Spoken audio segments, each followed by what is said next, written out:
Good morning, Jay Grigg, Sienna Property, and here we are for the Sienna top tips of Christmas, and we're on day 7.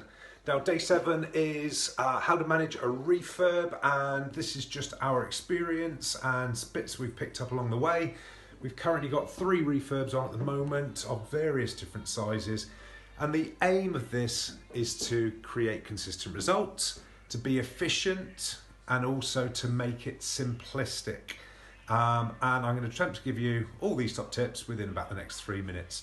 So remember, this is a process. So a process is a list of tasks that you have to complete in a certain order.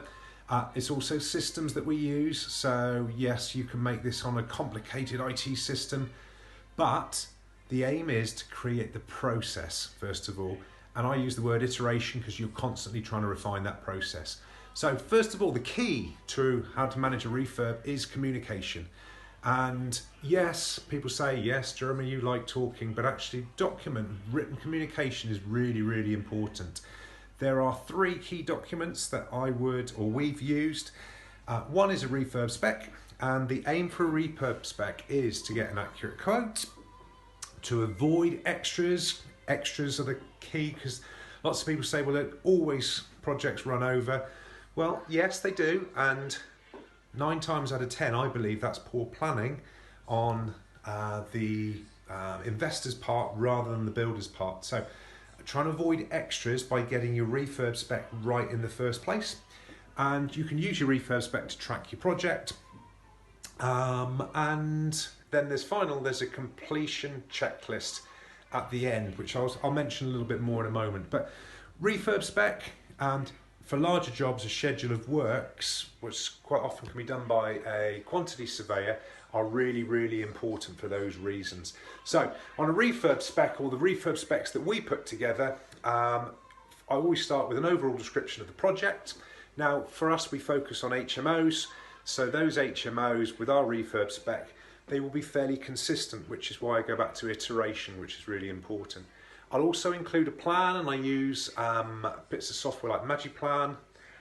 It doesn't have to be too complicated. You could put a hand-drawn one on there if you wish. Pictures and descriptions of your standards of finish. This is crucial, and get it down so that, especially if you're working with a new builder, and if you remember on the top tip 5, we talked about how to find a decent builder. Well, you need to start somewhere, and this is the starting point. Also, if we look at builders' capacity and you need to find another builder, it's really important they know your standards. Then finally, we look to break down the job with expectations per area. So for example, what do we expect the builder to do with building regs? Electrics, utilities, which is quite often forgotten, joinery, paint, etc, etc, etc. And then simply you go through room by room and you're very, very clear on what the expectations are. And the builder can go away and use that document to put together a price, so you can be very clear, which should avoid disputes later. Lots of people use contracts and penalty clauses. For us, we don't try and keep things simple, and we communicate via email. I hope in 3 minutes that's given you some idea, and certainly we've learned as we go along, but I look forward to seeing you for the day 8 of Sienna Top Tips for Christmas. Take care, bye.